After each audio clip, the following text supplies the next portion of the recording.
हम संगीता ठाकुर स्वागत करे छी अपन यूट्यूब चैनल मिथिला के नगरिया में। आइ के एहि वीडियो में मधुश्रावणी के पाँचम दिनक कथा सुनाब।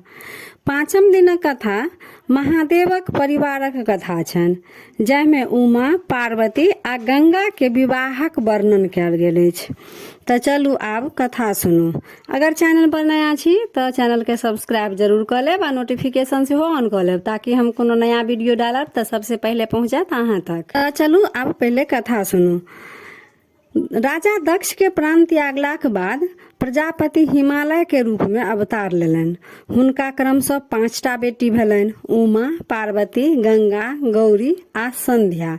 एहि 5 कन्याक विवाह बेरा बेरी महादेवे संग भेलनि। हिमालय के पत्नी मनाइन के पहिल पुत्री जखन 5 वर्ष के भेलखिन, तखनिए ओ महादेव के वर रूप में प्राप्त करे के लेल ओ तपस्या कर विदा भेली। मनाइन बड रोकलखिन, लेकिन ओ नहीं मानलखिन। ओ चल गेलखिन तपस्या कर, बन के विदा भ गेलखिन। जखन ओ 3 वर्ष तपस्या करलखिन त हुनकर उम्र 8 वर्ष भ गेलनि। 5 वर्ष में गेल छलखिन तपस्या कर आ 3 वर्ष तपस्या केलखिन। तखन 3 वर्ष तपस्या केला के बाद महादेव दर्शन देलखिन। महादेव से अपन कामना मंगलखिन जे हमरा अहाँ सन बर भेटा। तखने महादेव हुनका बर रूप में प्राप्त भेलनि। तखने विवाह क के ओ ओनिए से बने से ल के चलि गेलखिन। सब आबि के मनाइन के कहलखिन जे उमा त अपन विवाह क लेलथि महादेव से। मनाइन कान खींच के अपन रह गेलखिन। मनाइन बताह जका कर लगलखिन जे फूल सनक बेटी ई बुढ़बा बर ल। फिर कुछ दिन बाद हिमालय के दोसर बेटी पार्वती भेलखिन। हुनको उमे जका छलन लक्षण। ओहो थोड़बे दिन में विवाहक योग्य भ गेली।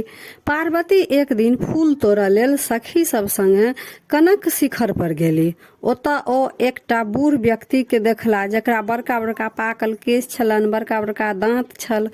ओ बसहा चढ़ल डमरू बजबैत छला। पार्वती चिन्ह गेलखिन जे ओ आन कियो नहि, ओ महादेव छथि। पार्वती सखी सबके अपन घर विदा क देलखिन आ अपने महादेव संगे बसहा पर चढ़ के चलि गेली।